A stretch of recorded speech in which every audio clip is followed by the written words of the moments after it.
Start. महोदय, भगवान बुद्ध ने अपने सील में इन सभी गुणों पर यथोचित बल दिया है और व्यवहार की दृष्टि से उनका विवेचन किया है। विराम। बुद्ध जयंती समारोह द्वारा संसार के राष्ट्रों को सुख तथा शांति देने वाले भगवान के संदेश को स्मरण करने और उसका चिंतन करने का जो अवसर मिला है, मैं समझता हूँ कि यह मानव जाति का सौभाग्य है। विराम। मेरी यह धारणा है कि निजी सुख और शांति के हित में मानव उस संदेश की ओर अधिकाधिक ध्यान देगा। विराम।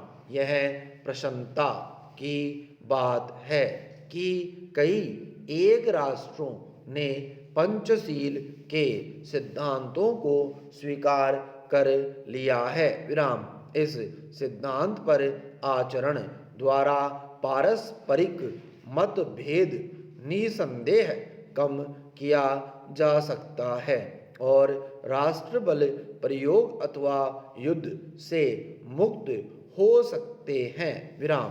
भगवान बुद्ध का समस्त जीवन उनके सार गर्भित प्रवचन और उनका संदेश प्रत्येक व्यक्ति के लिए उपलब्ध है। विराम। कोई भी व्यक्ति उनसे लाभ उठा सकता है और अपनी आत्मा को उन्नत कर सकता है। विराम। हमारे देश में जहाँ भगवान ने निर्वाण प्राप्त किया और प्रथम उपदेश दिया, महात्मा बुद्ध का जनता के हृदयों में ऊंचे से ऊंचा स्थान है। विराम। प्राचीन परंपरा के अनुसार भारत के लोगों ने उन्हें कालांतर में ईश्वरीय अवतार का पद दिया था और इस देश से बौद्ध मत के लुप्त हो जाने के बाद भी विष्णु के रूप में उनकी पूजा बराबर होती रही। विराम। भगवान बुद्ध की विचारधारा तथा उनके सदुपदेश का हिंदू विचारधारा पर गहरा प्रभाव पड़ा है और बोधशील आज भी हिंदू धर्म का एक अंग है। पैरा। मैं विनम्रता पूर्वक एक और बात कहना चाहूँगा। विराम।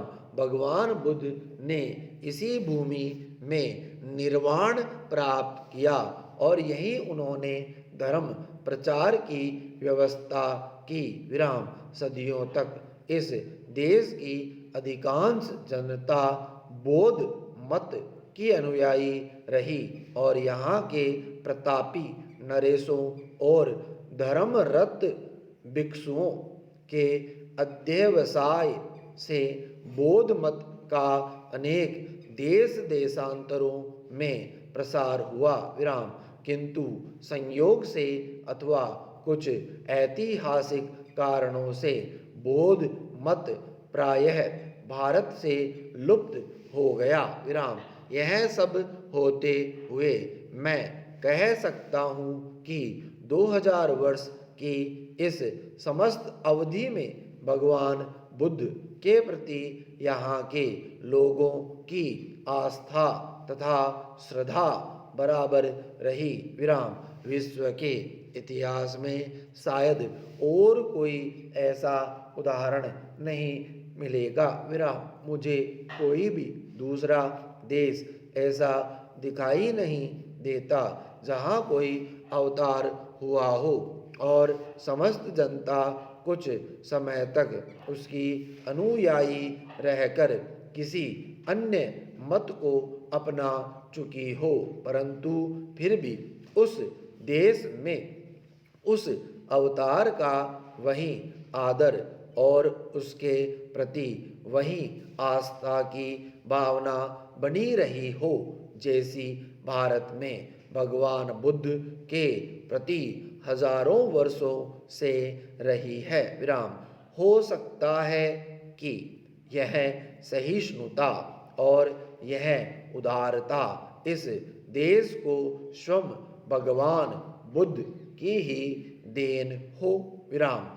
इस समय मानव एक संध्याकालीन समय से होकर गुजर रहा है। विराम। भौतिक विज्ञान एक पराकाष्ठा तक पहुंच चुका है। विराम। ऐसा मालूम पड़ता है कि मानव ने भौतिक संपन्नता को ही सुख का एकमात्र साधन मान लिया है। विराम। स्टॉप।